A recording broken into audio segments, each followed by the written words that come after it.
क्या कहना महाराज। ऐसी जाने कितनी अलौकिक लीलाएं श्री रामचंद्र कविराज जी की हैं। अभी प्रारंभ में सुना कि श्री रामचंद्र कविराज जी के छोटे भाई थे, उनका नाम था गोविंद कविराज। श्री रामचंद्र कविराज तो अद्भुत गुरुनिष्ठ थे, अभी श्रवण ही किया। और उसके साथ एक सेवा कार्य वो और करते थे, क्या? चारों ओर से पकड़ पकड़ करके, कैसे भी हो, किसी भी तरह से हो, पकड़ के लाना और गुरुदेव के शरण में जीवों को डालना।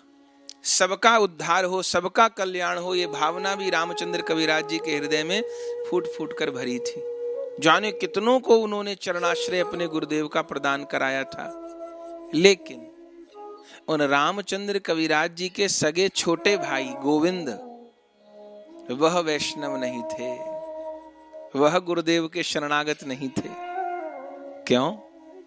रामचंद्र कविराज जी ने उनको समझाया भी बहुत था, लेकिन वह गोविंद दुर्गा देवी जी के भक्त थे, दुर्गा जी के बड़े भारी भक्त थे और पंडित भी थे, कवि भी थे।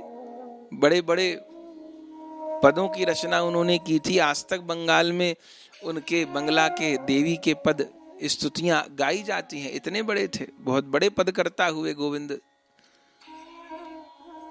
तो वे देवी के बड़े अनन्य भक्त थे, अच्छी बात है। पर रामचंद्र कविराज जी का जब भी अपने छोटे भाई से मिलना होता था, तब वे अपने भाई को कहते थे, देखो भैया, जितने भी देवी देव हैं वे सब श्री कृष्ण के ही अंश अंशांश हैं। श्री कृष्ण सबके स्वामी हैं और सब देवता श्री कृष्ण का ही भजन करते हैं। दुर्गा देवी जी तो स्वयं ही यशोदा जी के गर्भ से प्रकट हुई हैं और भागवत जी में लिखा है, श्री कृष्ण ने ही उनको आशीर्वाद दिया है कि आप कलयुग में अम्बा, अम्बालिका, चंडिका, काली, गौरी इन नामों से जानी जाओगी, लोगों की वांछा की पूर्ति करोगी। तो सबकी भक्ति का फल श्री कृष्ण की भक्ति है। तो मैंने कितने लोगों को गुरुदेव के चरणाश्रित करा दिया, पर आप मेरे सगे भाई हो, लेकिन आप कृष्ण भक्ति में नहीं लगते, इस बात का मुझे बहुत दुख है। तो बहुत समझाया करते थे, लेकिन गोविंद बड़े कट्टर थे देवी जी के, वो कोई बात नहीं सुनते थे, सुन लेते थे पर मानते कुछ नहीं थे। तब क्या करें? अब रामचंद्र कविराज जी की बहुत इच्छा थी कि मेरा भाई भी वैष्णव बने, किससे कहें? तब एकांत में उन्होंने प्रभु से ही प्रार्थना करनी प्रारंभ की। हे प्रभु, हे गुरुदेव, आप कृपा करो जिससे ये मेरा भाई गोविंद भी गुरुगत हो जाए। कोई मेरी बात कैसे मानेगा? लोग कहेंगे रामचंद्र कविराज अपने शरीर के सगे भाई को तो वैष्णव बना नहीं पाया और दूसरों को कहता है वैष्णव बन जाओ, तो कोई मेरी बात भी नहीं मानेगा। तो आप कृपा करिए।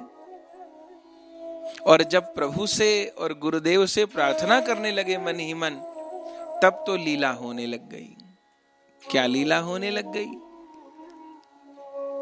घर में बगीचा था रामचंद्र कविराज जी के, जहां बूधरी नामक स्थान पर रहते थे, और उस बगीचे में बड़े बड़े सुंदर फूल लगे थे।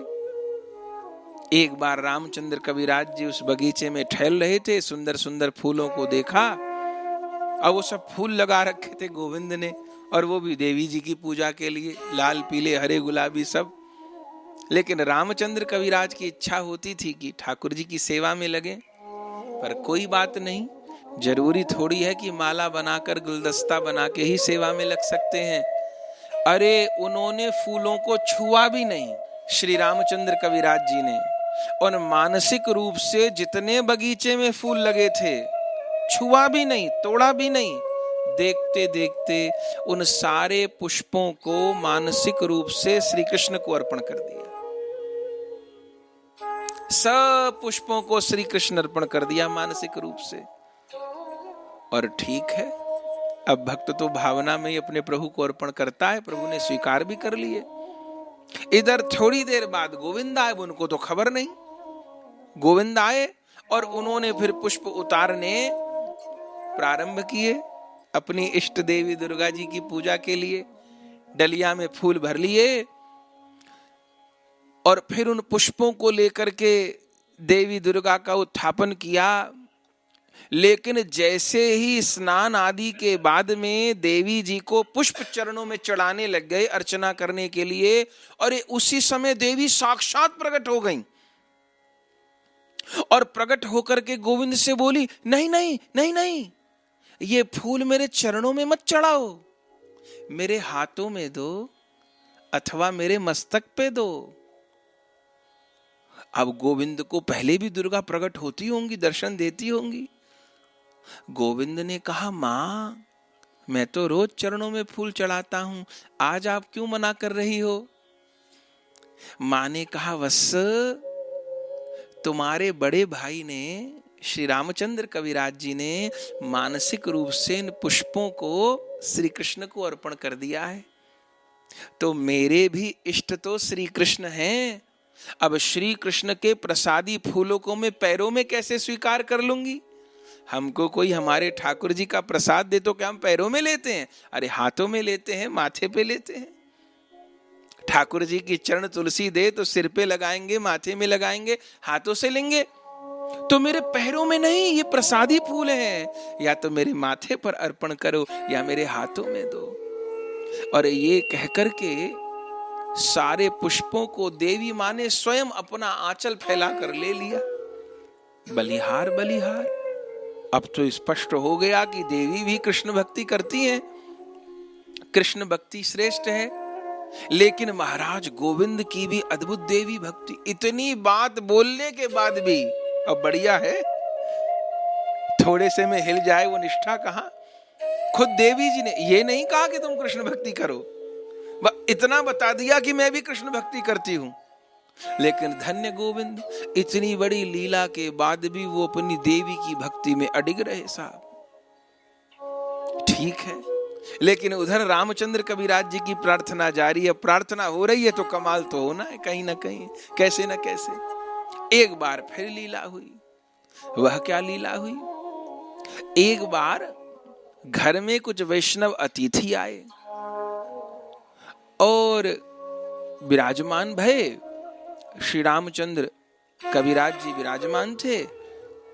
उन वैष्णव का आतिथ्य स्वीकार किया, विराजमान किया उनको, और उन्होंने कहा कि महाराज हम रुकेंगे और शालिग्राम भगवान की उपासना करके ही कुछ पाते हैं, तो आपके यहाँ तो हरि मंदिर होगा?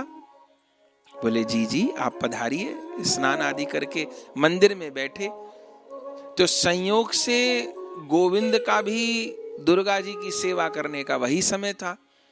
पर अब लीला उनको आने में देर हो गई, और उससे पहले जो उन गोविंद के सेवक थे वो आकर के सब सेवा की सामग्री रख देते थे, माने नैवेद्य, फूल, फल, मिठाई, मेवा, जो कुछ भोग में श्रृंगार में जो वस्तु काम आती थी वो सब रख देते थे।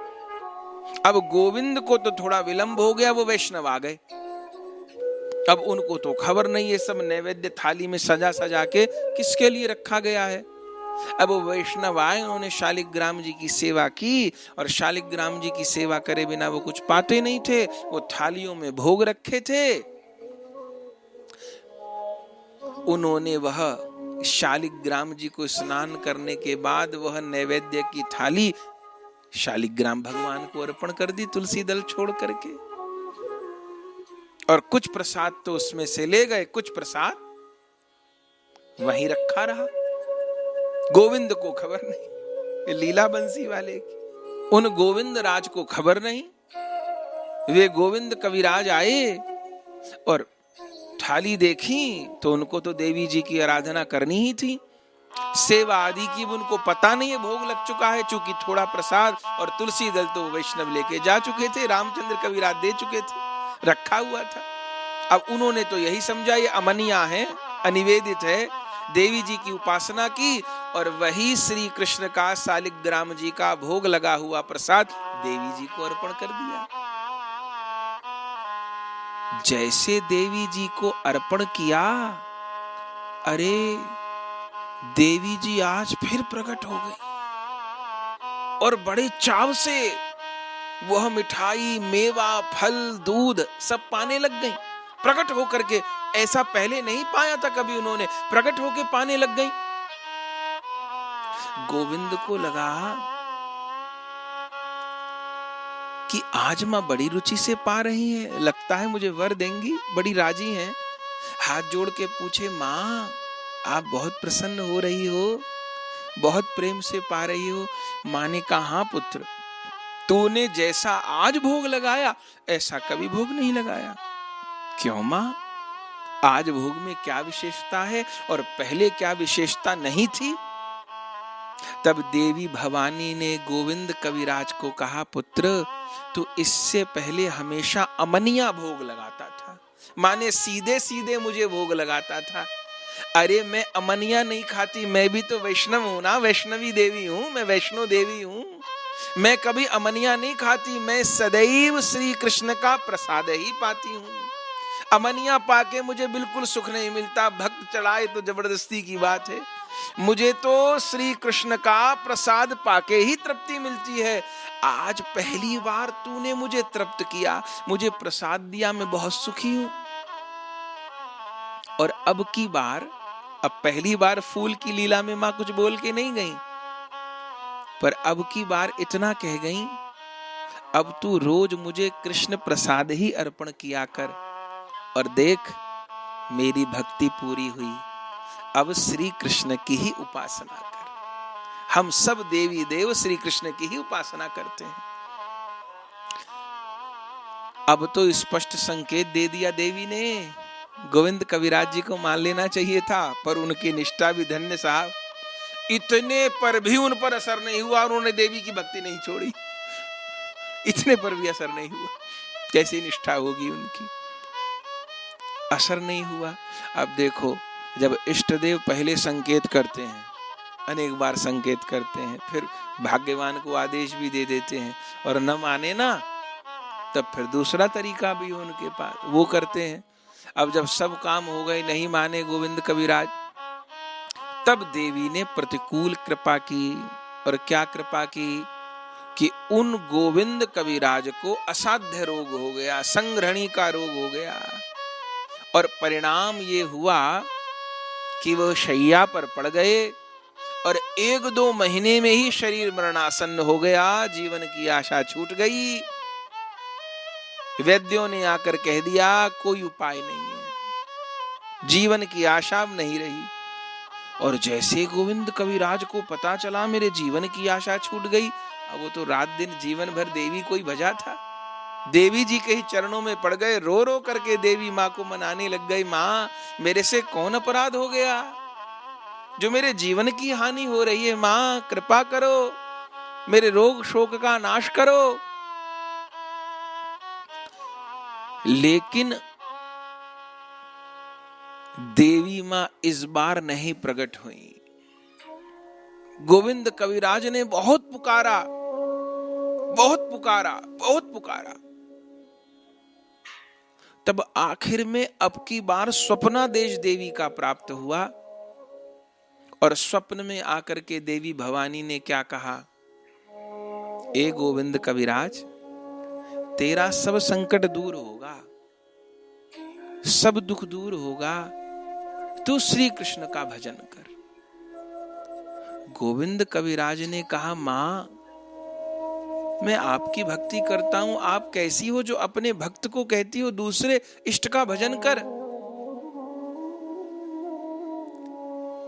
मां ने कहा, देख पुत्र, हजारों जन्म मेरी भक्ति करके किसी को कृष्ण भक्ति प्राप्त होती है, आज तेरी वो अवस्था आ गई है। जैसे एक माँ बाप बेटी का लालन पालन करते हैं ना, जन्म से 20 बरस 25 बरस बेटी को पालते हैं, लिखाते हैं, पढ़ाते हैं, प्राणों से ज्यादा प्यारी रखते हैं बेटी को। लेकिन जब बेटी खूब हर प्रकार से योग्य हो जाती है, अब जीवन भर पढ़ाए लिखाए, जिंदगी कुर्बान कर दी बेटी के लिए, और बेटी जब युवा हो गई, योग्य हो गई, तब कोई योग्य वर ढूंढ के खूब पैसा खर्च करके दान दहेज लगा के उस बेटी को क्या किए, कन्यादान कर दिए कि नहीं कर दिए।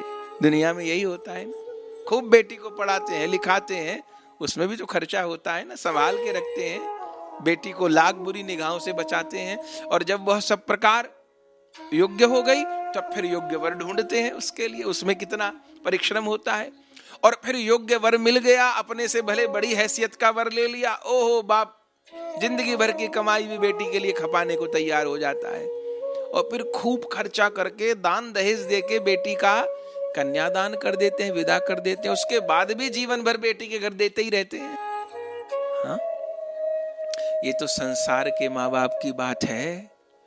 गोविंद मैं तो जगन माता हूं, जो मेरी शरण में आते हैं ना, मुझे अपनी माँ मानते हैं, मैं उन जीवों का खूब लालन पालन करती हूँ, उनको सजाती हूँ, संवारती हूँ, हर प्रकार से योग्य बनाती हूँ, और फिर यही चाहती हूँ, मैं और शंकर हम दोनों माता पिता हैं जगत के, हम यही चाहते हैं कि अब वो हमारी भक्ति कर करके जो जीवात्मा रूपी कन्या पुष्ट हो गई है, योग्य हो गई है, अब गोविंद रूपी वर के साथ में उस कन्या का वरण हो जाए, विवाह हो जाए, और वह अपने पति के साथ सुख में रहे। इसलिए शंकर जी की भक्ति, दुर्गा जी की भक्ति, हमारी भक्ति का फल श्री राधा गोविंद की भक्ति है।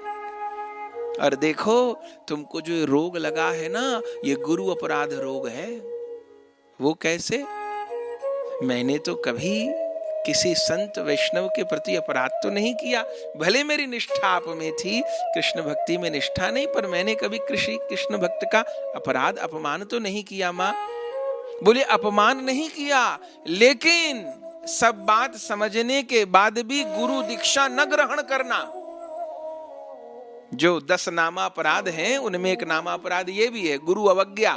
गुरु अवज्ञा में केवल गुरु की आज्ञा पालन नहीं, सब कुछ जान लिए, समझ लिए, हृदय में भरोसा हो गया, लेकिन फिर भी आलस करते हैं, दीक्षा ग्रहण नहीं करते, तो इसको भी नामा अपराध में एक अपराध गिना गया है, गुरु अवज्ञा रूप। गुरु धारण नहीं करते, दीक्षा नहीं लेते, आलस्य के कारण, अभिमान के कारण, जिस किसी के कारण, तो यह भी अपराध है। तो तुमको गुरु अपराध लगा है, तो माँ कैसे निवृत्ति होगी? अरे जो तुम्हारे बड़े भाई हैं रामचंद्र कविराज, उनके समान त्रिलोकी में वैष्णव नहीं कोई। उनके गुरुदेव आचार्य प्रभु श्रीनिवासाचार्य प्रभु जी का आश्रय ग्रहण करो, सब प्रकार तुम्हारा कल्याण होगा, इस रोग की निवृत्ति भी होगी और तुमको परम सुख की प्राप्ति होगी। बस क्या कहना, मरणासन्न अवस्था में तो पड़े ही थे गोविंद, अपने बड़े भाई रामचंद्र कविराज जी को बुलाया, प्रार्थना करी, और रामचंद्र कविराज तो कब से प्रार्थना कर रहे थे ठाकुर जी को, गुरु जी को, मेरे भाई पे कृपा हो। तब श्रीनिवासाचार्य प्रभु जी को बुलाया गया। रामचंद्र कविराज जी के कहने पे कैसे नहीं आएंगे, सब काम छोड़ करके आचार्य प्रभु आए, और उसी अवस्था में, जबकि कब से स्नान नहीं किया था गोविंद कविराज ने, उसी अवस्था में आज्ञा दी स्नान कराया जाए, नए वस्त्र धारण कराए जाए। उसी अवस्था में गोविंद कविराज को स्नान कराया गया, नए वस्त्र धारण कराए गए। गुरुदेव ने आके गले में कंठी बांधी, कान में मंत्र सुनाया, भगवत संबंध कराया। बंधुओं कहते हैं थोड़े ही दिन में पूर्ण स्वस्थ हो गए गोविंद कविराज, और अपने बड़े भाई रामचंद्र कविराज के समान ही वह प्रेमी हो गए, रसिक हो गए। और फिर जो रामचंद्र कविराज चाहते थे कि मेरा भाई जो अपनी कवित्व शक्ति को और देवी देवताओं के इस गान में लगा रहा है, कब होगा? जब मेरा भाई अपनी कवित्व शक्ति को गौर और गोविंद के जस गान में लगाएगा। और तब तो ये गोविंद कविराज प्रसिद्ध पद करता हुए, बड़े बड़े इनके दिव्य दिव्य पद हैं साहब, बड़े बड़े दिव्य पद हैं। इन्होंने खूब प्रेम पूर्वक गौर का, गोविंद का जस गाया। आज भी इन गोविंद कविराज का संगीत माधव नाटक बड़ा प्रसिद्ध है। इनके 91 पद प्राप्त होते हैं, जिनको वैष्णव साहित्य की अपूर्व निधि माना जाता है। और जुगल लीला का पोषण करने के लिए, सेवा विलासा के पद का पोषण करने के लिए खूब प्रयोग किया गया है गोविंद दास जी के पदों का। और तब तो रामचंद्र कविराज जी परम प्रसन्न हो गए, और तो जितने उनके उनके शरीर की पत्नी थी, माँ थी, जो परिवार में थे और जितने परिचय में थे सबको वैष्णव बना चुके थे, एक भाई वैष्णव नहीं बना था। लेकिन आज अपने भाई को भी गुरु चरणों में समर्पित करवा दिए, पूर्ण काम हो गए। और तब तो फिर गुरुदेव की सेवा में तो निरंतर रहते ही थे, नरोत्तम ठाकुर जी का संग लाभ तो करते ही थे। ये तीनों महापुरुष एक प्राण तीन देह होकर विराजमान रहे। खूब लीला रस का आस्वादन श्री जीव गोस्वामी जी ने जो कार्य दिया था ग्रंथों का प्रचार प्रसार, उस कार्य को खूब किया, खूब गौर भक्ति कृष्ण भक्ति का प्रचार प्रसार किया। संपूर्ण भारतवर्ष में वैष्णव धर्म की ध्वजा फहराई बंधुओं। और फिर जब श्री निवासाचार्य प्रभु जी श्री गोपाल भट्ट गोस्वामी जी के तिरोभाव पर गुरुदेव के विरह में व्यथित होकर के श्री वृंदावन जाना चाहते थे, हमने सुना था पीछे चरित्र में, तब उस समय रामचंद्र कविराज जी भी अपने गुरुदेव की सेवा में साथ में श्री वृंदावन गए थे। और निवासाचार्य प्रभु जी विरह व्याकुल होकर के संवत 1660 में कार्तिक शुक्ल अष्टमी को निवासाचार्य प्रभु जी लीला में प्रविष्ट हुए। और कुछ काल के पश्चात अपने गुरुदेव के विरह में अत्यंत जर्जर होते हुए श्री रामचंद्र कविराज जी भी कार्तिक कृष्ण अष्टमी को लीला में प्रविष्ट हुए। जिस दिन अहोई अष्टमी होती है उस दिन श्री रामचंद्र कविराज जी की तिरोभाव तिथि होती है। तो श्री रामचंद्र कविराज जी लीला में प्रविष्ट हुए। आज भी श्रीधाम वृंदावन में गोपेश्वर महादेव के निकट निवासाचार्य प्रभु जी की कुंज है, वहां निवासाचार्य प्रभु जी की भी समाधि है। और निवासाचार्य प्रभु जी की समाधि के निकट श्री रामचंद्र कविराज जी की भी समाधि है। उनकी तिथि पर सूचक कीर्तन होता है, उत्सव होता है। आज ऐसे साक्षात गदाधर प्रभु जी के ही कृपा प्रकाश प्रिया जी के परिकर श्री रामचंद्र कविराज जी के चरित्र को स्मरण किया।